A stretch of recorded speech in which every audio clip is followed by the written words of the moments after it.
দুর্নীতিবাজদের নিয়ে সংসদ অধিবেশন করলে চলবে না। এই গুন্ডা মাস্তান সংসদে যারা বসেছে তাদেরকে কিভাবে ঠিক করতে হয়, অ্যাকাউন্টেবিলিটি নিয়ে আসতে হয়, সেই সংস্কার সবার বাস্তবায়নের কাজ শুরু করতে হবে। যারা যারা চাঁদাবাজ দুর্নীতি সন্ত্রাসী করে তাদেরকে রাস্তায় গাছের সাথে, পিলারের সাথে, স্কুলের দেওয়ালের বিভিন্ন খুঁটির সাথে তাদেরকে আপনারা সবাই বেঁধে রাখবেন। যখন জনগণ নতুন অভ্যুত্থানের মধ্য দিয়ে গিয়েছিল, বলেছিল ইন্ডিয়াকে লাল কার্ড দেখিয়েছিল, তারা সে পাওয়ার প্ল্যান্ট বন্ধ করে দিয়েছিল। আজকে খুলনাবাসীর পক্ষ থেকে আমরা সরকারের কাছে আবেদন জানাচ্ছি, শেখ হাসিনা কুসুম কুসুম প্রেম করে ভারতের সাথে খুলনাতে যে বিদ্যুৎ কেন্দ্রটা বসিয়ে দিয়েছিল, খুলনার মানুষের উপরে গলার উপরে পা দিয়ে বসেছিল, অতি দ্রুত ভারতের সাথে সেই চুক্তি বন্ধ করে ভারতীয় এই ধ্বংসকারী পাওয়ার প্ল্যান্ট খুলনা থেকে বন্ধ করতে হবে। দ্বিতীয় বিষয়, যে অসংখ্য মানুষ শহীদ হয়েছিল বাংলাদেশে, আহত হয়েছিল, যাদের রক্তের উপরে দাঁড়িয়ে অনেকে আজকে সংসদ ভবনে 12 তারিখে সংসদ অধিবেশন শুরু করতে যাচ্ছেন। ভালো কথা, সংসদেই হলো সবকিছু হবে। তবে এই সংসদ নির্বাচনে রিফর্ম অ্যাসেম্বলি নামে বা সংস্কার সভা নামে একটি সংসদ অধিবেশন হওয়ার কথা ছিল, কিন্তু আমরা দেখেছিলাম আমাদের যিনি বাংলাদেশে প্ল্যান দেখানোর চেষ্টা করেছিলেন জনাব তারেক রহমান বলেছিলেন আপনারা সবাই গণভোটে হ্যাঁ দিবেন। আমরা এখন দেখতে পাচ্ছি সেটা ওনার মুখের কথা ছিল, অন্তরের কথা ছিল না। এই জন্য আমরা সরকারকে এখনো বলবো, সময় আছে, দ্রুত গতিতে সংস্কার সভা বাস্তবায়নের উদ্যোগ নিন, না হলে 12 তারিখে আমরা সংসদ ভবনের সামনে যাব। সংসদ ভবনের সামনে গিয়ে বলবো, শুধু সংসদের ভিতরে বসে গুন্ডা মাস্তান চাঁদাবাজি দুর্নীতিবাজদের নিয়ে সংসদ অধিবেশন করলে চলবে না। এই গুন্ডা মাস্তান সংসদে যারা বসেছে তাদেরকে কিভাবে ঠিক করতে হয়, অ্যাকাউন্টেবিলিটি নিয়ে আসতে হয়, সেই সংস্কার সবার বাস্তবায়নের কাজ শুরু করতে হবে। সেই দিন যদি আমাদেরকে পুলিশ দিয়ে নিবৃত্ত করার চেষ্টা চালানো হয়, আমরা আপনাদেরকে বলে দিতে চাই, কান খুলে শুনে রাখুন, আমরা এই সংস্কারের জন্য রাজপথে নেমেছিলাম। আমাদেরকে একজনকে মেরেছিল, 40 জন সামনে গিয়েছিল, 40 জনকে মেরেছিল, 400 জন সামনে গিয়েছিল। আমরা সেই দিন ভয় পাই নাই। তাকে ভয় দেখান, মামলা হামলা করে ভয় দেখান। সেই সময় আমি যখন ক্যাম্পাসে ছিলাম, ন্যাশনালিস্ট ফোর্সের কাউকে দেখি নাই। রাজু ভাস্কর্যে একাই সীমান্ত হত্যার বিরুদ্ধে 54 দিন বসেছিলাম।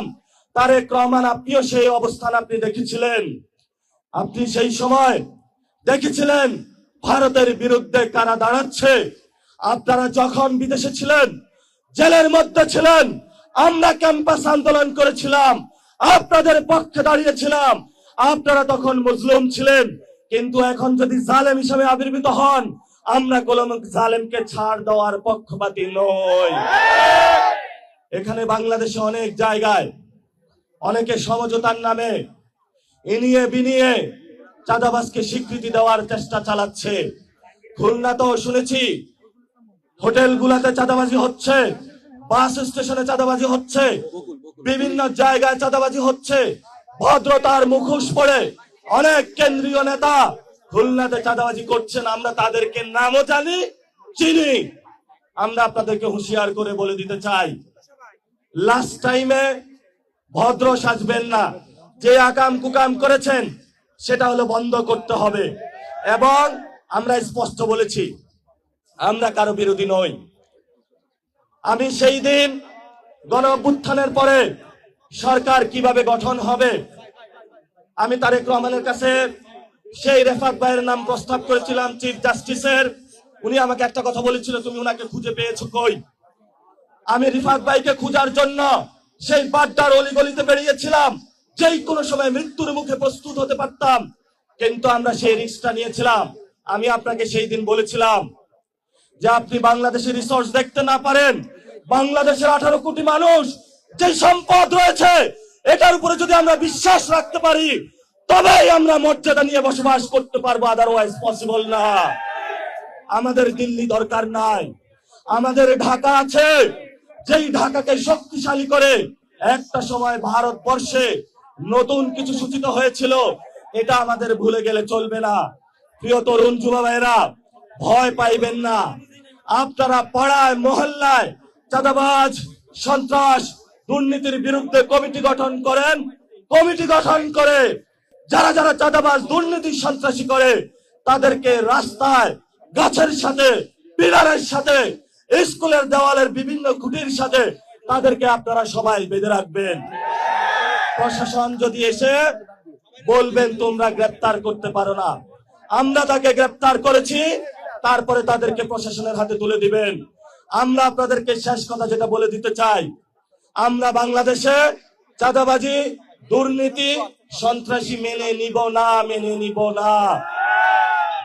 আপনি যখন বিদেশে ছিলেন আপনি চাঁদাবাজদেরকে বন্ধ করতে পারেন নাই, দেশে এসেছেন চাঁদাবাজদেরকে নিবৃত্ত করতে পারেন নাই। ঠিক আছে, আপনি আপনার কাজ করেন অফিসিয়াল, আমরাই আপনার চাঁদাবাজি বন্ধ করে দিতেছি, আমরাই আপনার চাঁদাবাজি বন্ধ করে দিতেছি। সমস্যা নাই, নতুন বাংলাদেশ গঠন হবে।